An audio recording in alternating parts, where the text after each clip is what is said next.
Doing all 25 of you guys out there just ready to interview me with all these amazing game show questions. I'm ready to go. How about you? We're ready. We're ready. Hey, it's been a pretty amazing year for you in the cage so far. I mean, what's the feel like right now? Is things, couple of wins, couple bonuses? Man, I'm golden, dude. I'm on top of the world, feeling great, happy, satisfied. I mean, my life has changed. 31 months ago, or 31 months, you guys didn't hear nothing from me. There's nothing happened. I suffered that severe injury. It took a long time to get back, and it was a very struggling, unsatisfying process, very painful, but it's all changing, and it's because of the team around me, it's because of my family around me, and it's because of my will to want to succeed. So at this point, when you get to a fight week and you're trying to figure out your financial budgeting and all that, do you just count the bonus as like, that's definitely coming home with me this weekend? No, I don't ever count the bonuses. What I do is just count for the win. And that's the thing, is I'm here not to get a bonus. I don't care. It's fun. That's awesome. It's amazing. But I'm here to get the victory. I didn't even know, like, I kid you not, I didn't even know how much I was getting for this fight.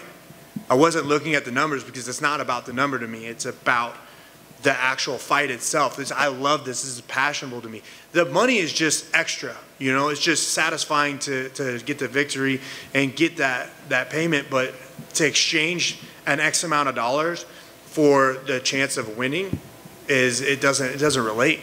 Nice. What do you think about your last two performances? I mean, obviously impressive wins, but I'm sure you'd like to dominate more, not be tested, maybe not be quite as exciting or whatever. So how do you personally feel about the last two fights? Man, you know what? You saw a lot from me. You saw the skill set, you saw the heart, you saw the durability, you saw the will, you saw the want. I mean, they're the best fights you can watch. Those are the best fights you can learn from. And you can see me growing inside the octagon in just a short period of time. So do you want to be known as a guy that, like, can be this warrior that can be tested and battle through it, or do you want to be known as a guy that goes in there and, throws one punch and knocks people out? Man, I want to be known as Julian Marquez, the guy that you want to get in front of the TV to watch, to know that you don't know what you're going to get. You're going to get this spectacular, just crazy high-level performance, or this just crazy knockout, or this just amazing competitive fight. It's me. You're going to, no matter what, I don't expect anything. I don't want to be known for anything. Just know that guy's not going to give up. That's awesome. And is being known as that fighter the most important thing? Because I know you got a lot of interest outside of the cage too that are flourishing as well. So, but is that part the part that's most important right now, or is it the whole package? Man, I mean, what you see is what you get. Like, I'm not focusing on building anything like a name for myself in the sense of being that fighter. I'm more so of just looking to get wins, looking to have fun, and looking to enjoy my time, because I've seen it get taken away from me, and it was unenjoyable. And right now, like I said, I love this. This is fun to me. This is exciting to me. This is something that I don't care what people think of me. I don't care what people say about me. I don't care how people judge me. I'm not worried about that. I'm worried about going in there, getting the win, having fun on the mic, having fun in these interviews, and just producing just amazing content. All right, talk about Jordan Wright, man. I mean, this guy has had some exciting results so far in his UFC career thus far. What did you think when this was the matchup? So I think it's amazing. I think it's a great stylistic matchup for me. Benefits me in the best sides just because, I'm just a different style of fighter than Jordan has seen before. He's a very respected, martial artist, and he comes from a great lineage. But the difference between him and I is that I have a coach on my side that is forever evolving with the game and is still a part of the game and is studying the game in and out. He's battle tested, and he tested all the techniques and all the process that we're doing in the game, as we speak. I mean, let's talk about last week, almost another 24-hour fight notice, or short notice fight, and he's about to take it. Like, that's an actual leader that's going out there and showing you this is how we're going to do it. So having that on my side, having that and knowing like who I am, it's a perfect matchup for me. Nice. Was there anything, I mean, Jordan's kind of got kind of a unique style. Was there anything that you had to do differently or approach differently, or is it, kind of just approach the same as you would anybody else? Man, I approach every fight the same way, as to evolve myself in one form or another. And I'm not sitting there looking at it like, oh man, this guy has this or this guy does that. Because the thing is, if I worry about him, I'm going to forget about me. But I worry so much about me and build me and help myself grow to the point where he's thinking that, oh, I'm going to get him with this one move, where I'm thinking I have all these different moves that I can get him with. And as you see in my other fights, you know, everyone's like, oh, he's going to knock him out. Your boy hit an anaconda choke that was sick as hell. Your boy hit a modified rear naked choke that you guys haven't seen.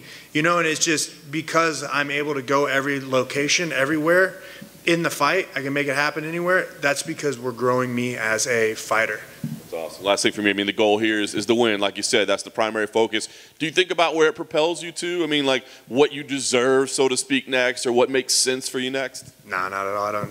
I don't look past them. You know, right now I have this day in front of me and this person in front of me, and that's all I care about. Like, obviously we have long goals, but for me to sit there and be like, oh, I want this, I want that, I want this, that's called greed, man. Pigs get slaughtered, hogs get fed, and right now I'm just being a hog for this one person. Well, Simon, I know you just said you don't like to think ahead, but since you've come back from your injury, I feel like you've become a lovable guy. People are starting to see you more and more, but yet we haven't seen you fight in front of fans since you've come back. We've only seen you in the Apex. Is that something you'd like for your next fight, to get out there in front of a roaring crowd? Oh man, you put me out in front of a crowd, everybody will fill the seats, everybody will scream as loud as possible. I've controlled the crowds many of times, and if you could see one of my fights live, it would just be, it's weight in gold. So if they give me that, let's go. If not, you know, I've been fighting without a crowd for quite a while now, and I mean, I got my contract without a crowd, so it's not going to change. It doesn't matter if there's people there or if there's no people. The result's always going to be the same. I'm still going to show up, and to be honest, I don't really even hear the crowd until after I win, and then I'm like, oh shit, that's all. Thank you. Totally outside of fighting, because I always find humor in all the things that you say. What are you watching? I saw that you mentioned Squid Games. What else are you watching on Netflix or whatever? What's your jam when you're not fighting? Man, I binge watched Squid Games when it came out, like right as like everyone started hopping aboard. My brother and James Krause both told me to watch this. Wild. I'm about to start Midnight Mass. I heard it's something close to like Blair Manor. Way better. I thought Blair Manor was terrible. And then it's not as scary, but intriguing, just like Haunting a Hill House, which I like those style of series. And I'm not a series guy. I always watch movies, things like that. So that's what I have right now. I'm also on Apple TV. I'm doing The Morning Show, which is just a newer style show. I'm going to start that. My uncle's telling me up and down, like, this is what you need to watch. Says it's great. So, man, I just start watching whatever people suggest, and if it's good, and I'll give you the first episode, and if the first episode isn't worth it to me, then I'm out. Well, speaking of the Squid Games, you had asked Twitter, and I was interested in what sort of feedback you got. You asked what childhood era game would you know, that people thought that would make something interesting like the Squid Games. What were some of the fun answers that maybe you hadn't? Do you have a game that you think would make an interesting game? We were sitting there and we were having a discussion, and there's some funny answers like Ring Around the Rosie. Like, how do you change that into like a survival game? Or like Red Rover, you know? Like, or how shitty would it be you like die playing kick the can? You know, like come on. So we were sitting there just coming up with all these just random stuff, and people were saying games that I've never heard of, and I can't even come off the top of my head with what they were saying, but it was just, it's kind of funny because every era presented a different, you know, style of game. Sure. Or every, you know, country has its own game. So we were just, kind of was just a good like night little talk, couple hours of just bull crapping, and the internet got involved in. But like, think about it, like how would you make freeze tag like an actual like survivalist game? Like, are you gonna shoot them with like a freeze gun, or are you gonna throw them in like oh, you got touched, and you're gonna throw you into ice pit, you know, like it would be wild. And then lastly, what are you jamming to on the iTunes or the iPod? What are you listening to music-wise these days? Damn, dude, do we have iPods still, bro? Like, yes. Oh, my boy got the Nano out. I see it. Okay. That's awesome. Man, again, I always listen to my girl Miley. I listen to her stuff. Dude, I've been listening to a lot of J. Cole recently, Taylor Swift as well. man, it's kind of just all over the place. There's a rapper on the up and up. His name's Big Walk Dog. Probably like an up and comer, another little Gucci Man style, and I just kind of like evolve with the music. Some days I like this, some days I like that, and I just enjoy it. What do you listen to when you're working out? Do you go heavy, or do you go lighthearted with the girls when you're trying to? Oh, dude, I listen to like Tones and I, Dance Monkey. I listen to Miley Cyrus. I'll listen to Taylor Swift. Something that just keeps the beat going, and and sometimes I'll go like super hardcore. Like I'll go Turnstile, hardcore punk, Spine Crew, Weekend Nachos. Just something just super grimy, heavy, but it all depends on how I want my heart rate to elevate and how hard I want to go at it.